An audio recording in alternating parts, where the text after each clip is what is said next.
welcome back to Recreating Questing Adventure with me.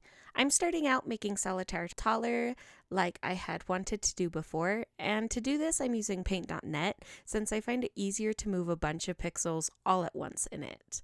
Some of the gaps will be filled in by hand, and others I'll just copy what's above it and then paste it below. It depends on what was above it and how well it fits underneath, or if I wanted to pay special attention to a certain part. After finishing Solitaire, I'm going to connect the maps so that the player is taken where they need to go.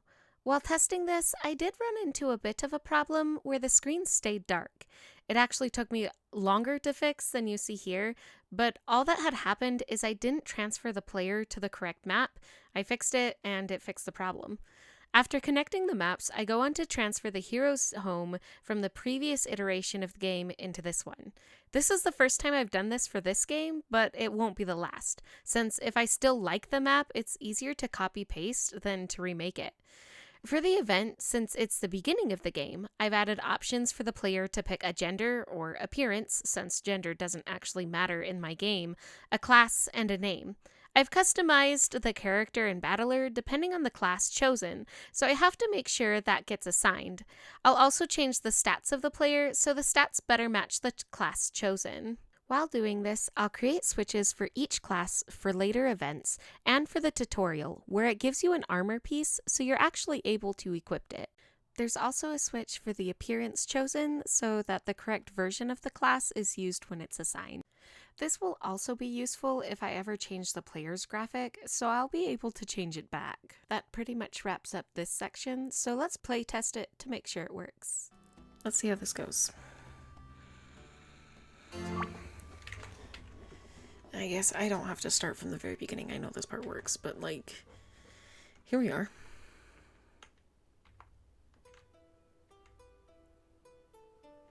What is you? Did I just type what is you name instead of what is your name? Ew. Okay. Class Lancer. Ta-da! Now I have a full thing. And Oh, I haven't changed that yet. Oops. I need to fix that. Yay! Okay. Why I could walk on top of that is because I need to go into tile set. This one. Make it a square. Apply. Okay. Ta-da! That fixes that. No, I did say your class. I just read it weird. Okay, perfect. Now you're set up, you have a character. Okay. Let's make it so you can actually leave your house. When doing transfer events with houses, I like to label the houses in order, usually in a line, but in a circle for this case, so it's easier to know where you're supposed to go when setting up events. Otherwise, you go into one house and come out of another.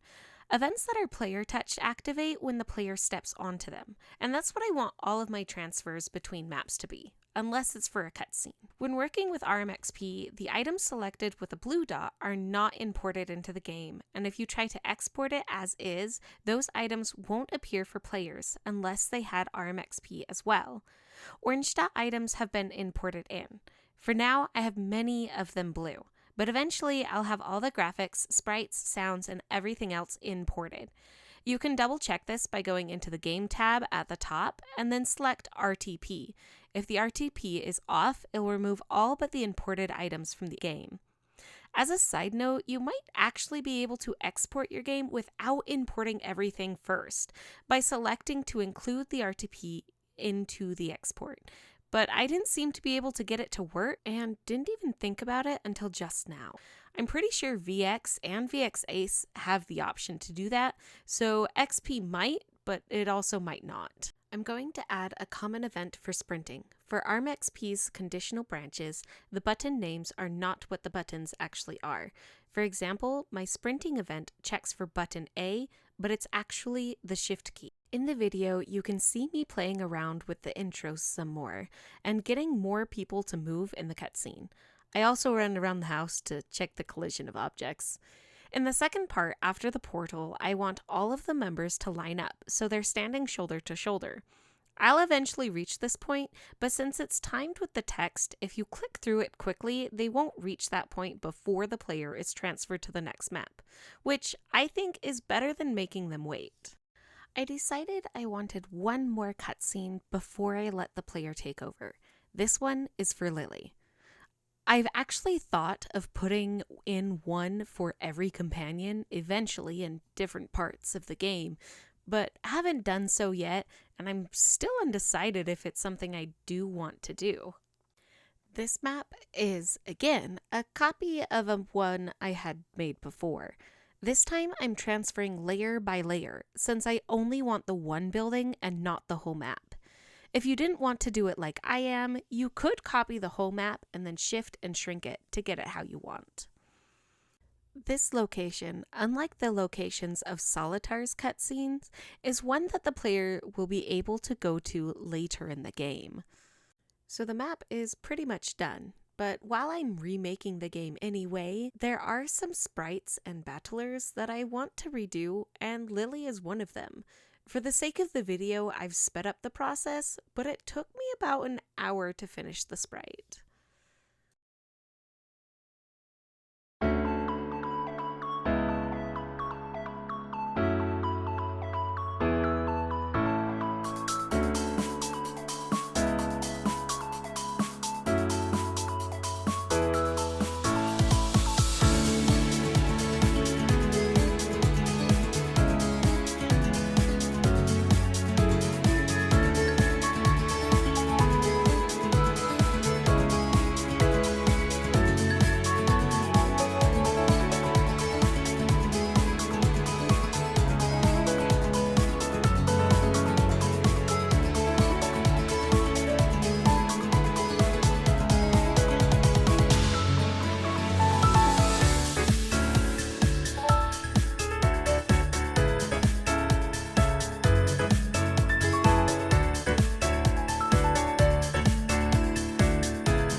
Now, I can finally get back in.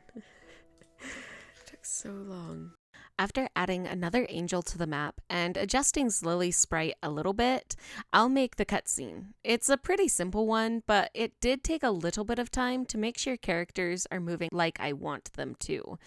I've decided that I'll be using both names and making a character walk in place when talking, though names would come later in the game making process, so you won't see them yet. Names will be used when the player is in charge, oftentimes when they know who the name belongs to. Walking in place will be used in cutscenes, so it's easier to see who is talking. The point of these two cutscenes at the beginning of the game is to give the player some backstory about Solitaire and Lily. While my original plan for the plot had you siding with one of them, that has since changed and is part of the reason I'm thinking about adding a cutscene for each of the other companions as well. Though I'm not sure where I would put these cutscenes in and still have the game flow nicely, which is mainly why I haven't done so yet. I do have, later on, mirrors that can be used to view a portion of each companion's past, so even if I don't put in the cutscenes for the player, they'll still get an idea of each of the companions' histories. Finally, I'm done with the events and linking the maps, so it's time to test it out.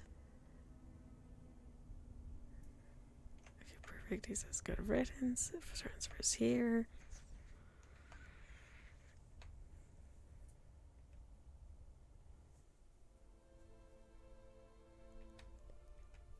I forgot to change the screen titler cone. After fixing the problem with the screen color tone, it works perfectly. And now that that's pretty much done, I'm going to go back to the hometown and make sure that the first event says what it needs to say. I'll test it out again, because you have to test what you make. And seeing that it works well, I can transfer maps easily back and forth. I'm going to add a little event in the hero's home, because these cutscenes are something that your character knows, not just the player. So you're going to wake up and be like, hey, that was a weird dream. This will have the hero call themselves by the name chosen by the player. To use the actor's name in dialogue, it's /N, a square bracket, then the number of the actor, and then the other square bracket. Of course, for this game, it's really only important to use this for the hero, since none of the other companions have names that the player chooses. I decide to get rid of Solitaire from the beginning, and I'll add him to a later map, so don't worry about it for now. Now I can finally work on the houses of the town. I'll make each of the houses a little bit different from one another.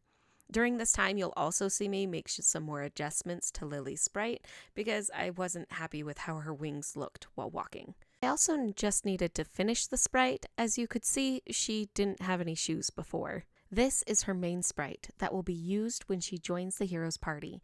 And she's also one of my favorite characters, so I want to make sure that it's as close to how I want it as I can get. She can be a bit annoying to get her to join the party since there's a trick to it, but her strength makes it worth it. Going back to the town, I'll continue to work on the houses. Just as before, I'll try to keep everything on the lowest layer possible.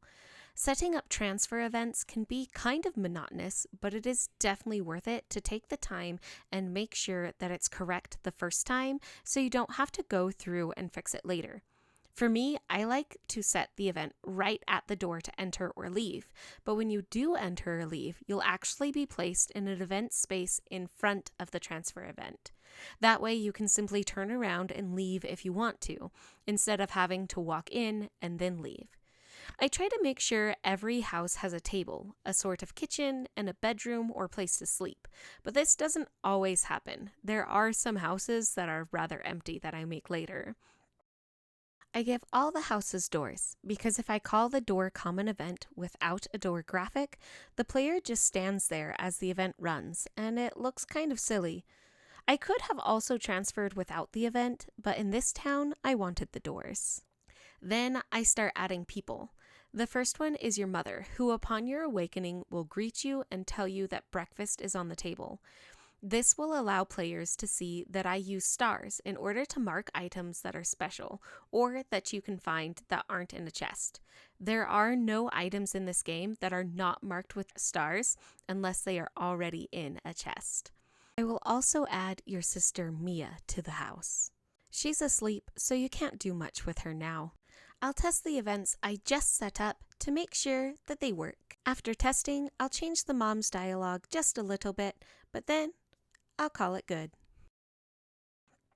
After setting up breakfast and the inside of the house, I start to do the outside. For the sheep, I like to have some standing and some wandering randomly. And since this is a farming town and it's morning, there are farmers already out in the fields, one of them being your father. This will give you a little bit of opportunity to talk to the hero's family and to introduce your sibling Mia, who is still asleep when you awake, if you didn't already interact with her event. Other townsfolk will be added. Some of them are original to the game maker, and some of them are recolors of those people. For recolors, you can just drag the slider bar, but I like to take them out and recolor them in a different program and then put them in so it doesn't mess with their skin color tone. Though there are some that I've just moved the bar for. Besides adding people in the houses, I want to give each of them a line, something to talk about. I'll try to add a lady walking, but unfortunately, when the player gets in the way, she stops walking. So I decided not to deal with it and would delete her movement path from the game. I'm pretty sure she's still there to tell you good morning, but now she just stands instead of going anywhere. You can see that oftentimes I playtest without a graphic. This is because when you start the game, you don't have a graphic. Later, I would assign one so I can see the hero. It makes moving around maps a lot easier. I also want to give the player something to discover in town, besides talking to the townsfolk, so I'm going to add a potion to find.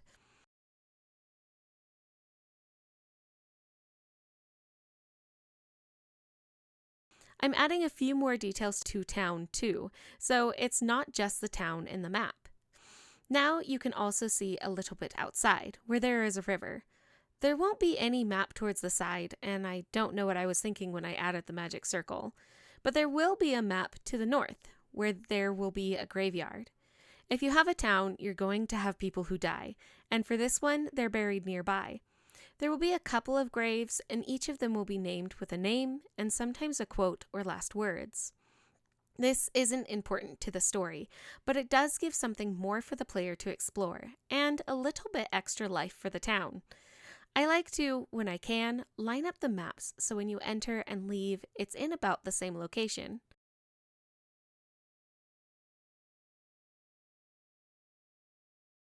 After going through all the maps to make sure they look like what I want them to, I'm going to add Alex. Alex is the hero's sibling. Originally, Alex would have changed the gender they appear as, depending on what the player chose. But I decided to do away with that and just have them set as one sprite and battler, no matter what. Then I'll add Alex to the town. Alex will be the one who gives you the information you need in order to start your journey. But Alex won't show up until after you have finished the tutorial. After the cutscene where you pick up Mia's gift, which I haven't made yet, there will be a tutorial section, after which you can talk to Alex. Alex will invite you to the birthday party. It will bring you to a new scene and map where a bunch of the townsfolk are already there. Talking to Alex multiple times will further the story. I will also go through the town and put the townsfolk that I've already used into this map where the party is. That way you'll recognize people you've talked to and they're not random NPCs to fill the space. Each person will have something new to say and a comment to make about the party. It took me a little bit to get it right, but these kids running around, I actually want to have them chasing each other, and eventually it does work out. After you talk to Alex multiple times, it's going to take you into a different map. This is so Alex can speak to you privately, since the matters are very important, since they're dealing with magic and the life of the world. Making the map is pretty easy, but layering the trees can get a little bit tricky. Just playing with second and third layer, some trees have to be split apart in between layers in order to have them appear correctly on the map. I checked this multiple times using the event layer, but you can also check it with F4. Because you're in a forest, I want to make sure that there are plenty of trees and plenty of things on the ground as well. Then I'll copy Alex's event and put it into the forest. Because the player will be transferred here and I'm not using a second event to stand in for the player, I don't have to worry about that graphic. Because there's a lot of information that I want to share, I'm going to do it as a text batch entry.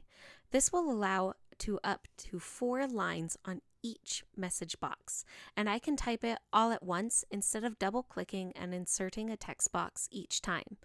Because I know each message box will have 4 lines, I will play around with the sentences to make sure that they're cut in places that make sense. I will also make sure that the player and Alex are taking their steps, so you know who is talking. Though eventually I would add names to this and it would be clarified even further. This is the hook of the story. This is why you're going on a journey. So I want to explain everything to the player about why it's important. But I also want to be careful where I don't give them so much text that they're just clicking through trying to get it over with. For me, this is a good amount of text, but for some people, it'll probably still be too much. And that's something that I'm just going to have to deal with because I like the amount of information that Alex has for you. If you read the text, you'll get a small history lesson for the world, what's happening now, and what the plan is for the future. This sets up the entire story, like the beginning of a Shakespeare play, but with less spoilers.